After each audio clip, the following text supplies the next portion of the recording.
40.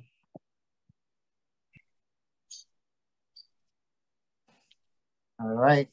Welcome, ladies and gentlemen, to a special episode of Beachside Talks. I'm your host, Kobe, with a special guest today. I'm going to let you introduce yourself.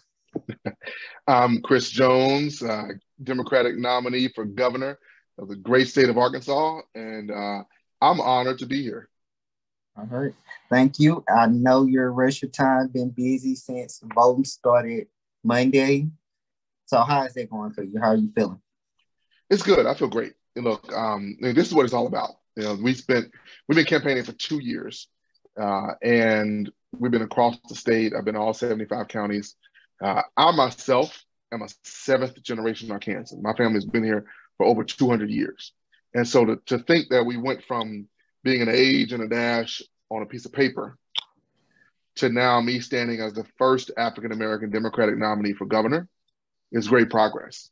And then to think about where we can go if we do it together in this amazing state, I get excited. And I'll tell you more about my life's journey later. But right now, we went to vote on Monday, had easily 40 people that we brought with us because it's important to not only vote, but bring people out to the polls as well. So I am excited and ready and pumped, and this is the game. Let's do it. All right. I can see the excitement out in your face. You said you've been on this for 2 years. What made you decide, hey, I'm ready to run for governor? Yeah. I'll tell you what made me decide to be interested in doing it, and then I'll tell you what made me decide to just go ahead and do it now. And in doing so, I'll kind of try to share my life's journey. I'm a kid that was born in Pine Bluff, Arkansas, South Arkansas. Loved growing up. I rode dirt bikes.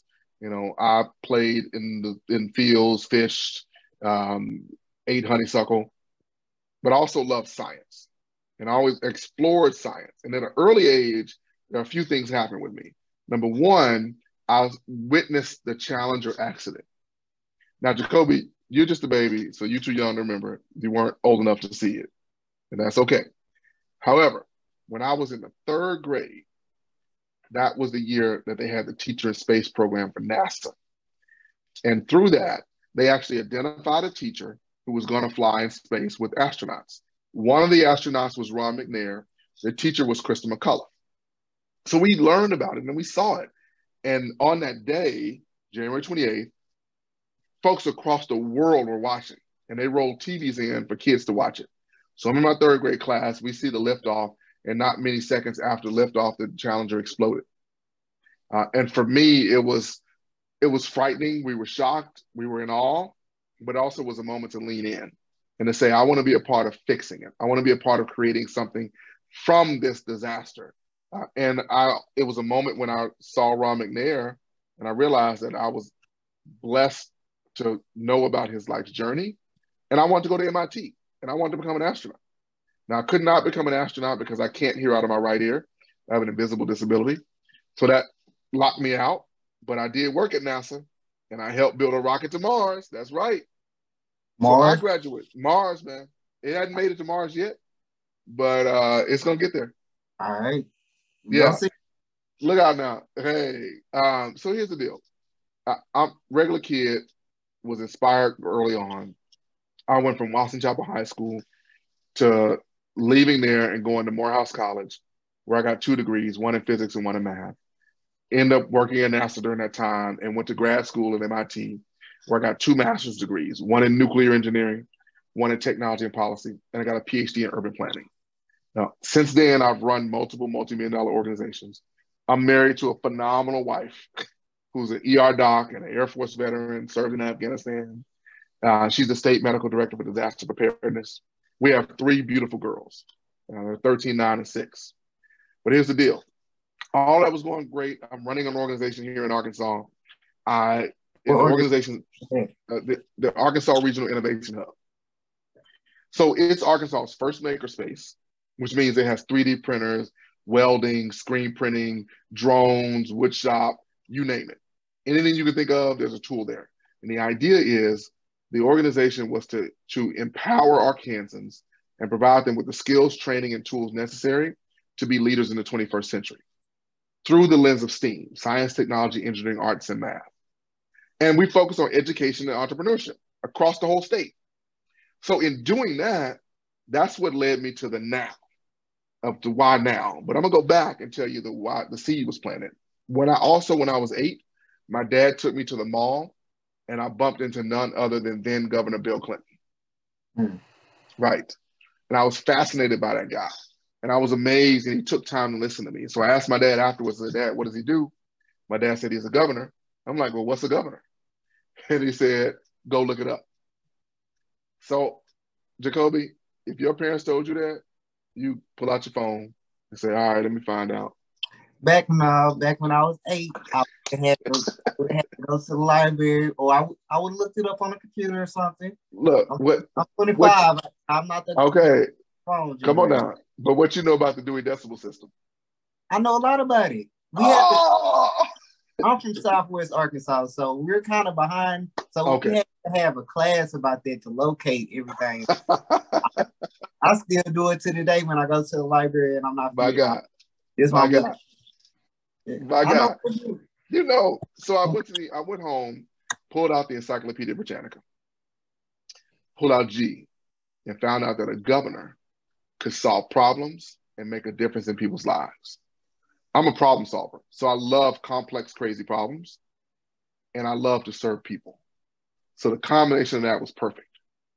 That was a seed planted that continued to grow throughout all the journey I talked about in life until 3 years ago, working at the Innovation Hub and going around the state and seeing the disparities, the fact that teachers are underpaid, the fact that folks are running around not getting support for mental health addiction or mental health problems or drug addiction, that our infrastructure was crumbling in different places, that there wasn't real economic development and support in communities like the one my dad's from in Hughes or my mom's from in Stevens, which South Arkansas, right? So, McNeil, right? So I spent time in McNeil, like lots of time, where the roads aren't good, the water isn't good, like there's no real the kind of infrastructure you need to thrive. So all of that said, you know what, it's time to jump in the race.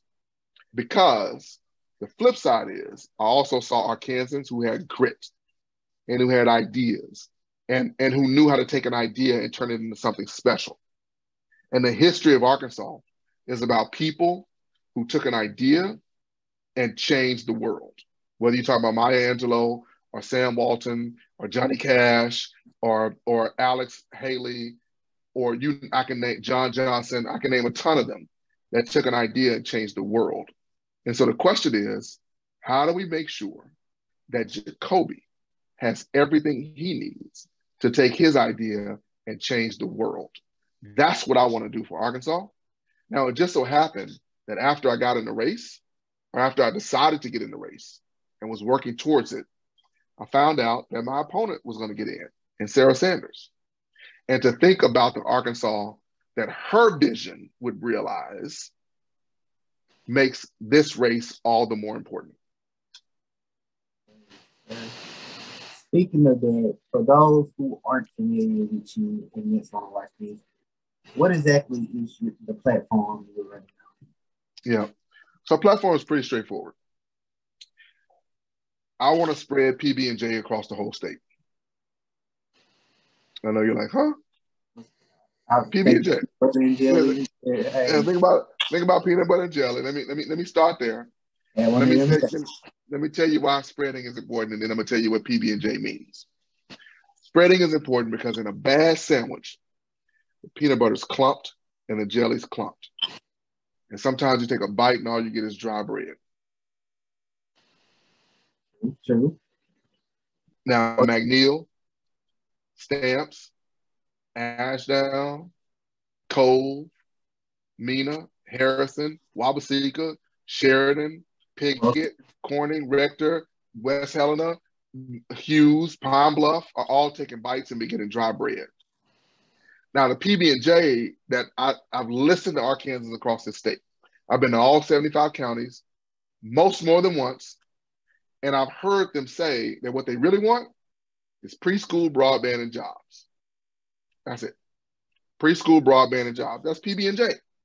It's high quality education starting with a solid foundation of preschool. Why preschool? Great question. Glad you asked.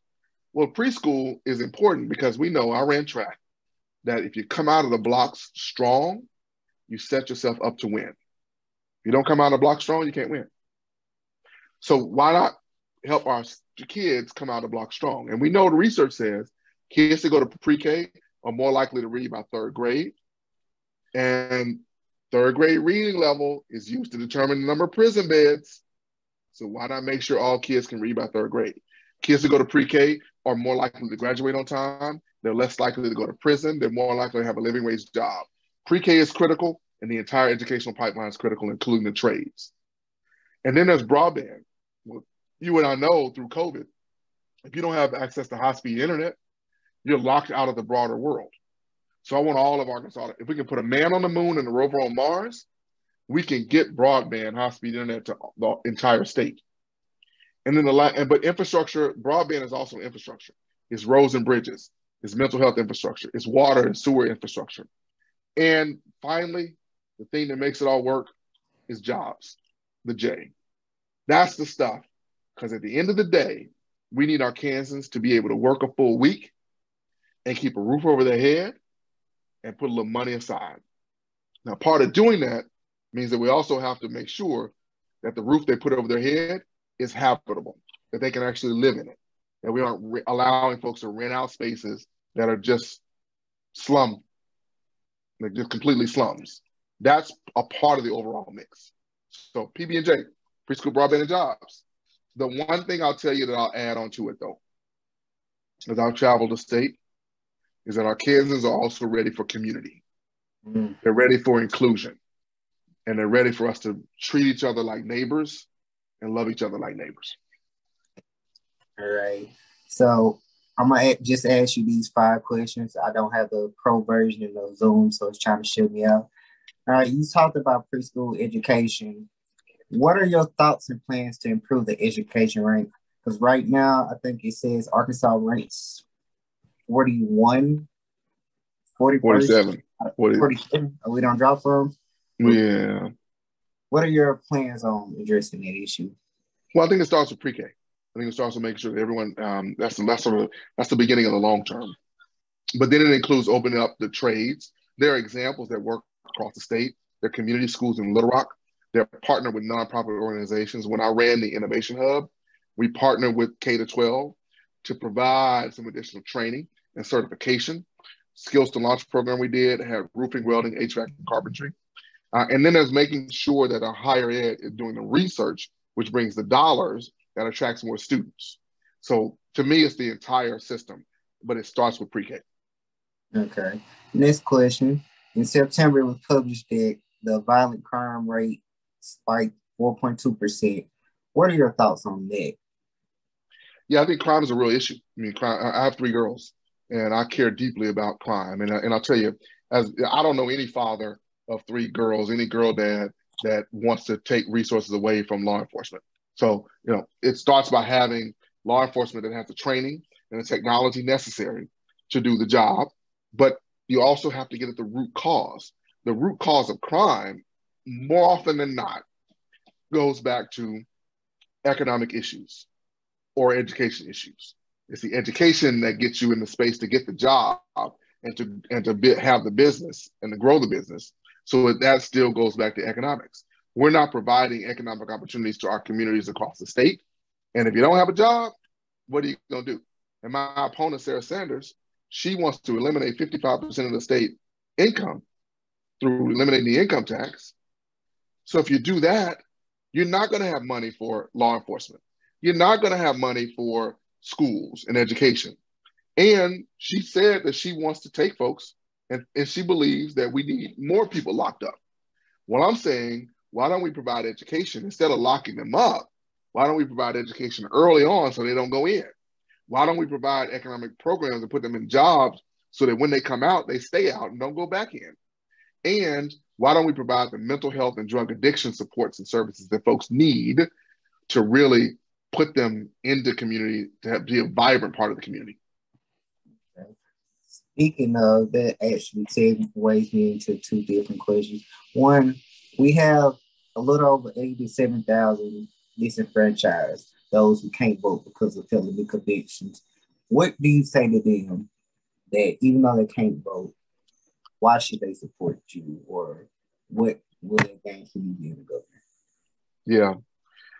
So I'll say a couple things. One, that I see you, and I want an Arkansas where we don't stigmatize or dehumanize each other. Just because you have a felony conviction doesn't mean you're not still a human. It doesn't mean you're not still an Arkansan. So I want to make space at the table for everyone, which includes those who are ex-felons. Now, I'll also say that you play a major role because folks are still connected to community. And even though you might not be able to vote this time around, and mind you, when you've done your time and paid your fines, you can have your voting rights restored, and you should. But until then, you can get in your car, you can go to your friends and neighbors, and you can drive them to the polls. You can make sure that every single day you take 2 hours out of your day and go pick up people, and every day you take 10 to 20 people to the polls. That's what's going to allow us, because I need folks, and I'm asking for your vote. I'm asking you to go get people out to vote, because I need folks to vote for Chris Jones for governor, not for me, but so that we can create an Arkansas where you all will have a seat at the table, because that's the Arkansas I want. And you play a major role in that now. All right. And another question. It's this graphic going around on social media about you and your opponents and the qualifications. How does that make you feel seeing the list of accomplishment for you being so long compared to theirs being like a blip? I think Arkansans have a choice. Period. Right? I mean, I think we have a choice between someone. Look, I've put in the work. I've had the experiences, but it's never been about Chris Jones. And I think when you look at it, right, because the graphic is certainly from the newspaper, and here's what I want to be clear too. They asked us all to submit our qualifications and to submit what we wanted to. So it's not like the news took anything out or we took anything out. That's what she submitted. So it's on her. Right. But the reality is, what matters is when you look at that, you have to ask yourself, who is going to be more prepared to address the challenges in Arkansas and to grab hold of the opportunities in Arkansas? And then after you do that, in terms of looking at qualifications and experiences, and by the way, I've run multiple multi-million-dollar organizations, then you should look at what folks are saying and where their heart is, and ask the question, who is going to have the compassion to care about folks that traditionally get left aside and left out? And I think the answer is clear. Man, it definitely is. All right, I just got two more questions for you. Gonna try to get one quick. Got a minute and a half left. What's the biggest takeaway you've got from this campaign? That Arkansans are ready to choose community over chaos. That they're ready to step up, whether you're a former Trump voter or a lifelong Democrat, whether you're a first-time voter or voted forever. I had a 71-year-old who came into office and said, I've never registered to vote, but I'm registering because I believe in you and I believe in us. So I've learned that Arkansans are ready for this moment. And I'm saying that we get there by people stretching outside of their comfort zone in the next 13 days and getting out to vote. All right. And what incentives do you have for small business owners? Oh, look, my mom owned a business growing up, and when I was growing up, and it was called Bev's Bags and Accessories. I think it's critical. Small businesses are the lifeblood of communities, and I think we need them. And so as governor, I would certainly open the pathways of opportunity, put resources in the local communities to lift up mom and pop shops on Main Street, and make the connections to the resources that already exist. All right. And last is like 20 seconds. What's a song that describes your life right now? Oh, man. champion. Nelly's champion. Great. Thank you for your time, Dr. Jones. Looking forward to seeing the results and looking forward to seeing you again. And thank you. Thanks, buddy. Take care. God bless you. Yes. Yeah, thanks so much, Jacoby. Do you need anything here? I know. Oh, you're wrapped. He's wrapped. All right.